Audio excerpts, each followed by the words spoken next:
Assalamualaikum warahmatullahi wabarakatuh. Perkenalkan, nama saya Dini Giovanni. Saya berasal dari kelas TIF RP 25A.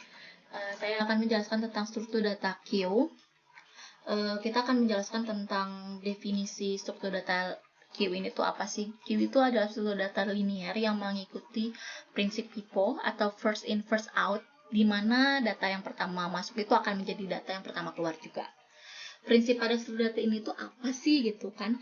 Urutan pertama data yang akan dikeluarkan disebut front atau head. Sebaliknya data pada urutan terakhir, data yang baru saja ditambahkan disebut back atau rear atau tail ya gitu.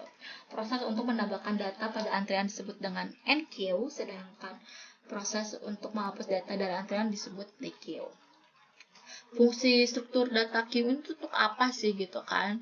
Yaitu fungsinya itu untuk mengolah data dalam bentuk antrian prinsip FIFO. Apa sih gunanya itu gitu kan ya? Jadi ini tuh untuk mengelola antrian atau data proses agar dieksekusi secara berurutan gitu kan fungsinya itu. Menentukan urutan langkah atau proses yang akan dikerjakan oleh sistem seperti print queue pada printer gitu kan. Ini juga bisa menjadi menyimpan data sementara juga. Misalnya saat transfer data asinkronus gitu kan, sebelum diproses lebih lanjut.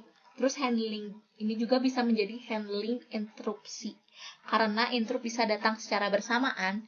Jadi sistem ini tuh akan menempatkannya dalam interupsi queue untuk ditangani satu persatu sesuai dengan prioritas dan urutan kedatangannya gitu kan. Contohnya itu apa sih struktur data queue ini tuh gitu kan? Contohnya itu sering digunakan dalam sistem antrian kasir, atau bank, atau printer, atau pengelolaan data pada sistem operasi gitu kan. Contohnya itu. Nah, atau misalnya seperti kasir loket, tiket bioskop kayak gitu. Biasanya menggunakan sistem struktur data Q. Struktur dasarnya itu dalam struktur data Q itu terdapat beberapa operasi dasar gitu kan ya, yaitu NQ, operasi yang menambahkan elemen ke bagian belakang antrian, sedangkan DQ itu operasi untuk menghapus atau mengambil elemen dari bagian depan antrian, sedangkan pick atau front itu operasi yang melihat elemen yang berada di posisi paling depan tanpa menghapusnya. Is empty itu digunakan untuk mengecek apakah antrian kosong atau tidak gitu kan. Sedangkan size itu digunakan untuk mengetahui jumlah elemen yang berada di dalam antrian. Oke, di sini kita akan mencoba dengan program antrian kasir. Nih, kita ulang bentar ya. Aku akan menjelaskan kodenya dulu. Di sini kita akan menyimpan data table.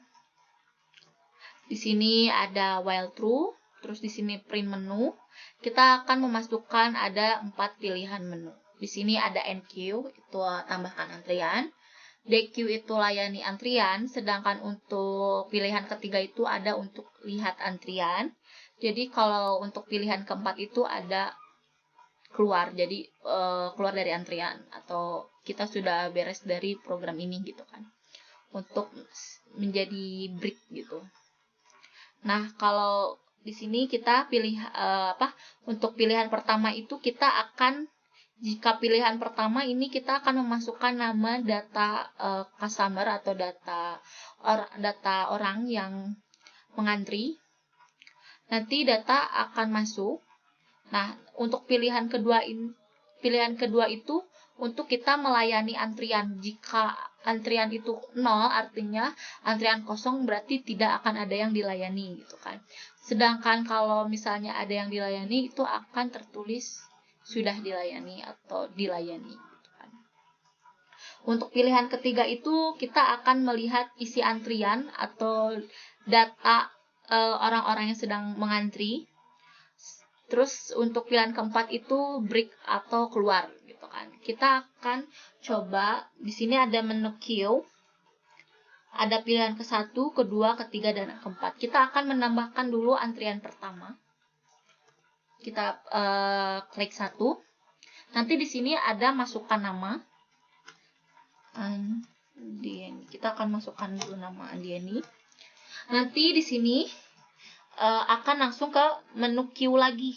Nah, dari kita ke menu queue lagi kan, kita tambahkan lagi aja antrian. Tambahkan. Bebas mau ditambahkan atau tidak juga tidak apa-apa. Tapi ini saya akan menambahkan 3 antrian. Pilih menu, masukkan nama, ini namanya Farel. Untuk antrian kedua itu kita akan menamakannya Farel. Dan untuk antrian ketiga itu kita akan namakan Zira. Nah, kita akan coba melihat antrian. Kita klik 3. Di sini kita akan ada data-data orang yang sedang mengantri atau customer yang sedang mengantri. Sina Andieni, Farel, dan Zira isi antriannya. Nah, sekarang kita coba untuk layani antrian. Klik 2. Di sini kita akan langsung di output yang dilayaninya adalah Andieni. Karena Andieni adalah orang yang pertama kali masuk, jadi Andieni adalah orang yang pertama kali keluar juga. Kita akan coba layani yang kedua. Apakah yang kedua itu akan dilayani Farel atau Zira? Ya, yang dilayani adalah Farel karena Farel adalah orang yang kedua, jadi dia akan dilayani juga setelah Andin, gitu kan? Karena dia datang setelah Andin. Nah, kita akan coba lihat antrian lagi nih. Ada berapa antrian lagi nih? Nah, di sini sisa antriannya tuh tinggal Zira isi antriannya tuh. Kita coba layani. Kita coba layani Zira ya. Nah, dan kita coba lihat ke antrian. Nah, di sini lihat antrian itu tidak ada. Isi antriannya tidak ada. Karena ketiganya sudah kita layani. Nah, jadi ketika semuanya sudah dilayani dan tidak ada di data antrian itu sudah tidak ada, ini akan menunjukkan tanda kurung seperti ini, itu artinya kosong. Nah, setelah itu kita akan coba keluar. Setelah ini kita akan mengambil menu queue pilihan keempat, yaitu keluar, yang artinya kita sudah selesai. Sekian dari penjelasan saya. Mohon maaf Ibu kalau misalnya ada kesalahan dari kata ataupun cara saya menjelaskan kurang jelas atau sulit dipahami. Saya sudah menjelaskan sebisa saya dan sudah mencari struktur data queue ini tuh dari beberapa artikel dan jurnal juga. Apabila ada kesalahan dari cara saya menjelaskan struktur data queue atau menjalankan programnya, saya mohon maaf. Saya mohon maaf dan terima kasih.